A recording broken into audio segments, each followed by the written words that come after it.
നമസ്കാരം സുഹൃത്തുക്കളെ, നിങ്ങളിപ്പോൾ ഈ കണ്ടുകൊണ്ടിരിക്കുന്ന ഈ ചിത്രമുണ്ടല്ലോ, ഇതൊരല്പം പഴയ ചിത്രമാണ്. പക്ഷേ ഈ ചിത്രം കാണുമ്പോൾ നിങ്ങളുടെ മനസ്സിൽ എന്തായിരിക്കും ഈ ചിത്രത്തെപ്പറ്റി നിങ്ങൾ ചിന്തിക്കുന്നത്? ഈ ചിത്രത്തിലുള്ളവരെ പറ്റി ഏതോ ഒരു വ്യവസായി അദ്ദേഹത്തിൻ്റെ മകൾ വിദേശ രാജ്യത്ത് അവിടുത്തെ ഒരു സർവകലാശാലയിൽ പഠിക്കുന്നു.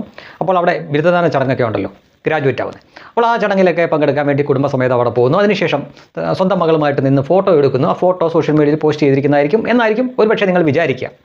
പക്ഷേ ഇത് നിങ്ങൾ കരുതുന്ന പോലെ ഒരു വ്യവസായി ഒന്നുമല്ല. ഇത് എറണാകുളം ജില്ല, അതായത് എറണാകുളം ജില്ലയിലെ മുൻ ജില്ലാ സെക്രട്ടറി ആയിരുന്ന CPM-ൻ്റെ ജില്ലാ സെക്രട്ടറി ആയിരുന്ന CN മോഹൻ എന്ന വ്യക്തിയാണ്. അദ്ദേഹം ജീവിതത്തിൽ മറ്റെന്തെങ്കിലും തൊഴിലെടുത്തായിട്ടും നമുക്കറിയില്ല. ഇനി ഫോർട്ട് കൊച്ചിയിലൊക്കെ പോയിരുന്ന് തിരയുന്ന വലിയ പണിയാണോ എന്നറിയില്ല. ഇപ്പോൾ ഒരു പക്ഷേ മറ്റെന്തെങ്കിലും പണി ചെയ്യുന്നുണ്ടായിരിക്കാം. എന്തായാലും ഒരു മുഴുവൻ സമയ പാർട്ടി പ്രവർത്തകനായിരുന്നു. അങ്ങനെ പാർട്ടിയിൽ പ്രവർത്തിച്ച് ഒരു ജില്ലയുടെ സെക്രട്ടറി ആവാൻ സാധിച്ച വ്യക്തിയാണ്. പക്ഷേ ഈ യോർക്ക് യൂണിവേഴ്സിറ്റി, അതായത് UK-യിലെ യോർക്ക് യൂണിവേഴ്സിറ്റി എന്ന യൂണിവേഴ്സിറ്റിയിലൊക്കെ പഠിക്കണമെങ്കിൽ ഒരു വർഷം മിനിമം 20-25 ലക്ഷം രൂപ അവിടെ ഫീസ് ഐറ്റത്തിൽ തന്നെ വേണം. പിന്നെ മറ്റ് ചിലവുകളെല്ലാം കൂടെ നോക്കിക്കഴിഞ്ഞാൽ ഏതാണ്ട് 40 ലക്ഷം രൂപയോളം ചിലവെന്നാണ് പറയുന്നത്. അപ്പോൾ ഇദ്ദേഹം ഒരു വർഷം 40 ലക്ഷം രൂപയോളം ചിലവിട്ട് സ്വന്തം മകളെ വിദേശ രാജ്യത്ത് പഠിക്കാനും മാത്രം പ്രാപ്തിയുള്ള വ്യക്തിയായിരുന്നു. എങ്ങനെ ഈ പണം ഉണ്ടാക്കിയെന്നറിയില്ല. ഇങ്ങനെയൊരു ചിത്രമിട്ട് സോഷ്യൽ മീഡിയയിലും മറ്റുമൊക്കെ ഞാൻ പങ്കുവെക്കുമ്പോൾ അതിൻ്റെ താഴെ വന്നിട്ട് കമ്മികളുടെ ഇടുന്നൊരു കമൻ്റ് ഉണ്ട്. എന്തേ ഒരു സഖാവിൻ്റെ മകൾക്ക് വിദേശത്ത് പഠിച്ചുകൂടിയെന്ന്. തീർച്ചയായിട്ടും പഠിക്കുക, ഒരു പ്രശ്നമില്ല, പഠിക്കാമെന്നേ. പക്ഷേ അതിന് ചിലവാകുന്ന തുക എങ്ങനെ ഉണ്ടാക്കുന്നു എന്ന് വളരെ ലളിതമായിട്ട് മാത്രം പറഞ്ഞാൽ മതി. ഒരുപാട് ക്യാപ്സുകളൊന്നും നമുക്ക് ദഹിക്കത്തില്ല. അത് വളരെ ലളിതമായിട്ട് പറഞ്ഞാൽ മതി. മറ്റ് വേലയും കൂലിയും ഒന്നും ഇല്ലാത്തൊരു വ്യക്തി എങ്ങനെ ഇത്രയും പണം ഉണ്ടാക്കുന്നു, ഇതിനുള്ള സ്വാധീനം എന്താണെന്ന് മാത്രം ലളിതമായിട്ട് പറഞ്ഞാൽ മതി. ഇദ്ദേഹം മന്ത്രിയായിരുന്നില്ല, MLA ആയിരുന്നില്ല, MP ആയിരുന്നില്ല, ഒരു ജില്ലാ സെക്രട്ടറി മാത്രമായിരുന്നു. ഇത് അവിടെ തന്നെ പാർട്ടിക്കകത്ത് തന്നെ വലിയ വിവാദമായതാണ്.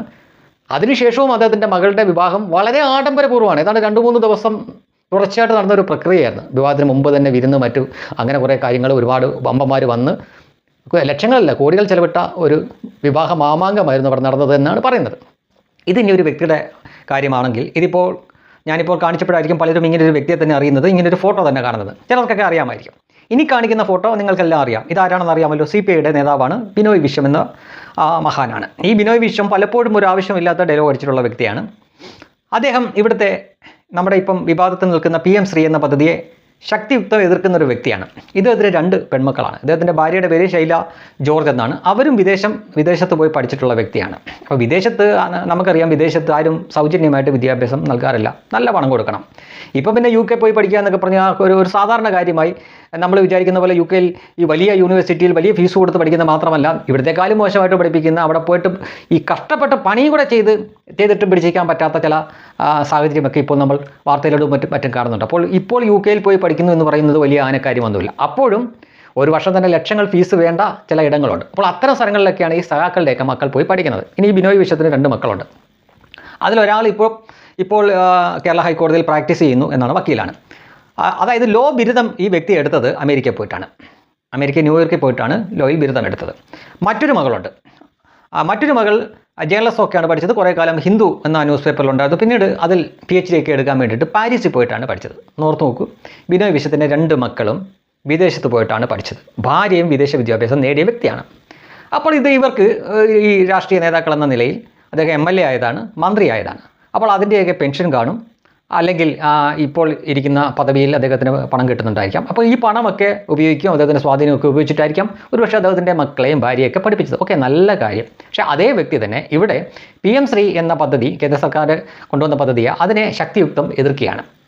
പാവപ്പെട്ടവൻ്റെ മക്കൾക്ക് നല്ല വിദ്യാഭ്യാസം വേണ്ട എന്നാണ് പറയുന്നത്. എന്നാൽ അദ്ദേഹത്തിൻ്റെ മക്കളെല്ലാം പഠിച്ചത് വിദേശത്താണ്. ഇതിനാണ് പച്ച മലയാളത്തിൽ ഇരട്ടത്താപ്പ് എന്ന് പറയുന്നത്. ഇനി അടുത്തത്, ഇവിടെ ഡോക്ടറേറ്റ് എന്നൊക്കെ കരുതിയപ്പോൾ അതിനൊക്കെ എന്തോ മഹത്തായ ഒരു വിലയുണ്ടോ എന്നൊക്കെ നമ്മൾ തെറ്റിദ്ധരിച്ചിരുന്ന ഒരു കാലമുണ്ടായിരുന്നു. അതിനുശേഷം ഡോക്ടറേറ്റ് എന്ന് കേൾക്കുമ്പോൾ തന്നെ അത് കോമഡിയാക്കിയ വ്യക്തികളിൽ പ്രധാനപ്പെട്ട വ്യക്തിയാണ് ഡോക്ടർ തോമസ് ഐസക്. അപ്പോൾ അദ്ദേഹത്തിൻ്റെ ഭാര്യയുമായിട്ട് വിവാഹമോചനമൊക്കെ നേടി നിൽക്കുകയാണ്, 10-20 വർഷമായി. എന്നാലും അദ്ദേഹത്തിൻ്റെ മകൾ അമേരിക്കയിലാണ് താമസിക്കുന്നത്. ഒരു അമേരിക്കക്കാരനെയാണ് വിവാഹം കഴിച്ചത്. ഇടയ്ക്ക് അവിടെ പോകാറുണ്ട്. അവിടെ പോയിട്ട് സാൽമൺ ഫിഷ് കഴിച്ചതിൻ്റെ ടേസ്റ്റും മറ്റുമൊക്കെ അദ്ദേഹം വർണ്ണിച്ചുകൊണ്ട് ഇവിടെ പോസ്റ്റൊക്കെ ഇടാറുണ്ട്. അപ്പോൾ അദ്ദേഹത്തിൻ്റെ മകൾ സാറ തോമസ് ഐസക്, അവരും പഠിച്ചത് അമേരിക്കയിലാണ്. അത് വിഷയമാണ് രസം. അവർ ഡോക്ടറേറ്റ് എടുത്ത വിഷയം കൂടെ നമ്മൾ ശ്രദ്ധിക്കേണ്ടതാണ്. ഗുജറാത്തിലെ തൊഴിൽ പ്രശ്നങ്ങൾ. ഗുജറാത്തിലെ തൊഴിൽ പ്രശ്നങ്ങളെ പറ്റി പഠിക്കുകയും പ്രബന്ധം എഴുതുകയും ചെയ്ത് ഡോക്ടറേറ്റ് വാങ്ങിയ വ്യക്തിയാണ് ഈ സാറ തോമസ് ഐസക്, അതായത് നമ്മുടെ മുൻ ധനകാര്യമന്ത്രിയായിരുന്ന തോമസ് ഐസക്കിൻ്റെ മകൾ. അപ്പോൾ ഞാനിപ്പോൾ 3 നേതാക്കളുടെ മക്കളുടെ വിശേഷമാണ് പറഞ്ഞത്. ഇനി ED-യെ തടയാൻ പോയി തല്ല് കിട്ടി ജയിലിൽ കിടക്കുന്ന മണ്ടന്മാരുടെ അവസ്ഥയെന്ന് നിങ്ങൾ ആലോചിച്ച് നോക്കിയേ. നേതാക്കളുടെ മക്കൾ പഠിക്കുന്നതൊക്കെ വിദേശത്താണ്. അവർക്കതിനുള്ള പാങ്ങുണ്ട്, പണമുണ്ട്, സ്വാധീനമുണ്ട്. ഇവരെ നേതാക്കളാക്കിയ അണികൾക്ക് കിട്ടിയത് എന്താണെന്ന് നോക്കുക, കേസും കോടതിയും ജയിലും.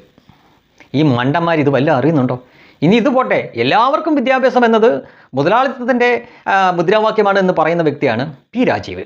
പി രാജീവിൻ്റെ മകൾ പഠിക്കുന്നത് ഇൻ്റർനാഷണൽ സ്കൂളിലാണ്, അതും കളമശ്ശേരിയിലുള്ള രാജഗിരി സ്കൂളിൽ. ഫീസ് കൊടുക്കണം, ഫീസ് കൊടുക്കാതെ പറ്റില്ല, ഫീസ് കൊടുത്തേ പറ്റൂ. ഇടയ്ക്ക് വിദേശ സർവകലാശാലയുമായിട്ട് ചേർന്നിട്ടുള്ള മത്സരങ്ങളൊക്കെ കൊണ്ട് അതിൽ ഈ കുട്ടിക്ക് സമ്മാനം കിട്ടിയതായിട്ടുള്ള വാർത്തയൊക്കെ നമ്മൾ കേൾക്കുന്നുണ്ട്. ഓർക്കുക, അപ്പോഴും ഇയാൾ വന്ന് നിന്നിട്ട് താത്വിക അവലോകനം പോലെ പറയുന്നത് എല്ലാവർക്കും വിദ്യാഭ്യാസം എന്നത് മുതലാളിത്തത്തിൻ്റെ മുദ്രാവാക്യമാണെന്നാണ് പറയുന്നത്. പുള്ളിയുടെ മകൾ അവിടെ പഠിക്കുന്നത്, ഇവിടെ നമ്പർ 1 സർക്കാർ സംവിധാനമുണ്ടെന്നാണ് പറയുന്നത്, സ്കൂളുകളും കോളേജുകളും. പക്ഷേ അവിടെയല്ല ഇവരുടെ എന്നും മക്കൾ പഠിക്കുന്നത്.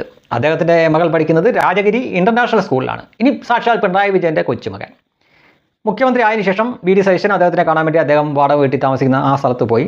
അവിടെ വെച്ച് അദ്ദേഹത്തിൻ്റെ ചെറുമകനെ കണ്ട്. അപ്പം ആ ചെറുമകനോട് എത്രയിലാണ് പഠിക്കുന്നതെന്ന് ചോദിച്ചപ്പം പഠിക്കുന്ന സ്കൂളും പറഞ്ഞു CBSE സിലബസാണ്, അവിടെ PM-ശ്രീ ഉണ്ട്.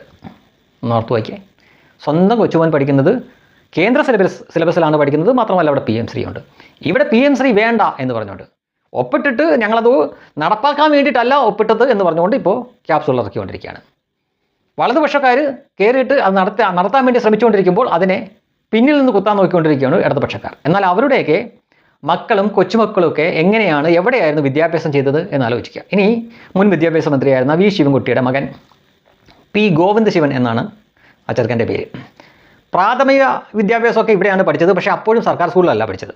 അതിനുശേഷം ഉന്നത വിദ്യാഭ്യാസമൊക്കെ പഠിച്ചത് കേരളത്തിന് പുറത്താണ്. കേരളത്തിന് പുറത്താണ് ഈ P ഗോവിന്ദശിവനും പഠിച്ചിരിക്കുന്നത്. അപ്പോൾ നിങ്ങൾ അറിയപ്പെടുന്ന കമ്മ്യൂണിസ്റ്റ് നേതാക്കളുടെയൊക്കെ മക്കളുടെ വിശേഷം നോക്കിക്കഴിഞ്ഞാൽ, വിദ്യാഭ്യാസം നോക്കിക്കഴിഞ്ഞാൽ ഞാൻ ഈ പറഞ്ഞ രീതിയിൽ തന്നെയാണ് അവർ പോയിരിക്കുന്നത്. പക്ഷേ സാധാരണപ്പെട്ടവൻ്റെ മക്കൾ പക്ഷേ നല്ല വിദ്യാഭ്യാസം വേണ്ട.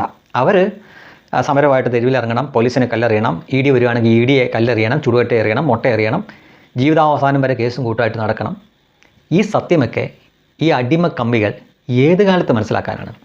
വിധേയൻ എന്ന് പറഞ്ഞ സിനിമയുണ്ട് മമ്മൂട്ടിയുടെ, അതിനകത്ത് ഭാസ്കര പട്ടേലർ അടിമയായിട്ട് കണക്കാക്കുന്നവൻ്റെ വീട്ടിൽ വന്ന് അവൻ്റെ ഭാര്യയും പ്രാപിച്ചിട്ട് പോകുമ്പം അവൻ കയറി വന്നിട്ട് അവൻ്റെ ഭാര്യയോട് പറയുന്ന ഒരു ഡയലോഗുണ്ട്, പട്ടേലറുടെ സെൻറ്റിന് നല്ല മണമാണെന്ന്.